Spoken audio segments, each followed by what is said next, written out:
Επανέρχεται την ερχόμενη εβδομάδα το ελληνικό δημόσιο στις δημοπρασίες εντόκων γραμματείων μετά από ένα διάλειμμα 3 εβδομάδων, δίνοντας νέα ευκαιρία αποδοτικής αποταμίευσης.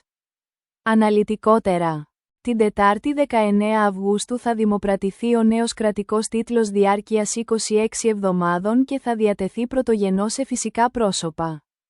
Έτσι, όλοι οι ιδιώτες μπορούν να εξασφαλίσουν το καλύτερο δυνατό επιτόκιο.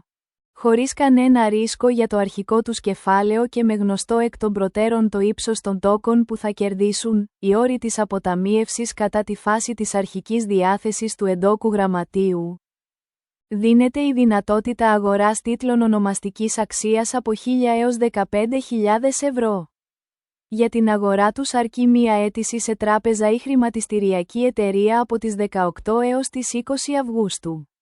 Εφόσον κινηθείτε εντός αυτής της προθεσμίας, θα εξασφαλίσετε τους ακόλουθους όρους αποταμίευσης, η απόδοσή σας θα είναι ίδια με αυτήν που θα προκύψει από τη δημοπρασία.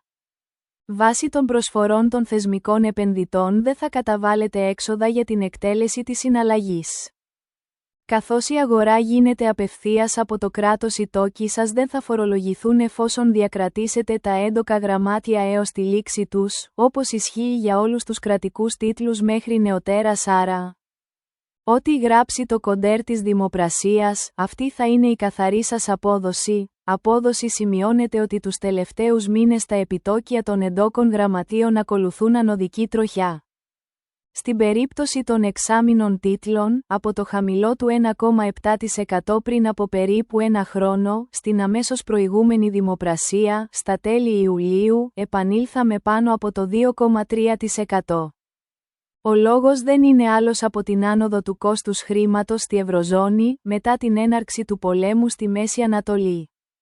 Η Ευρωπαϊκή Κεντρική Τράπεζα προχώρησε σε αύξηση των επιτοκίων της κατά 25 μονάδες βάσης τον Ιούνιο και ετοιμάζεται για ακόμη μία ίδιου μεγέθους το Σεπτέμβριο. Στην επερχόμενη έκδοση εντόκου γραμματείου η απόδοση εκτιμάται ότι θα διαμορφωθεί γύρω από τη ζώνη του 2,3% έως 2,4%.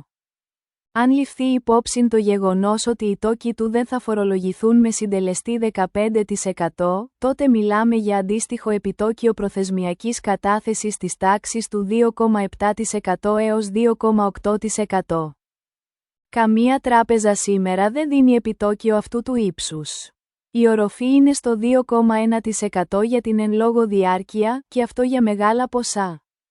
Όχι για 1.000 έως 15.000 ευρώ, οι τόκοι εφόσον επαληθευτεί η παραπάνω εκτίμηση, οι επιλογές αποταμίευσης για αιτήσεις από 18 έως 20 Αυγούστου και το όφελος σε τόκους έχουν ως εξής: για μεγαλύτερα ποσά, αν έχετε περισσότερα χρήματα προς αποταμίευση, μπορείτε να εκμεταλλευτείτε το νέο τίτλο, ο οποίος θα είναι διαθέσιμος μέσω της δευτερογενούς αγοράς χωρίς το πλαφόν των 15.000 ευρώ, από την Παρασκευή 21 Αυγούστου.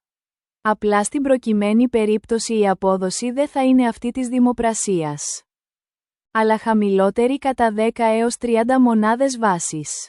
Η διαφορά είναι αποτέλεσμα των εξόδων εκτέλεσης της συναλλαγής που πρέπει να πληρωθούν και του κέρδους του πολιτή των τίτλων.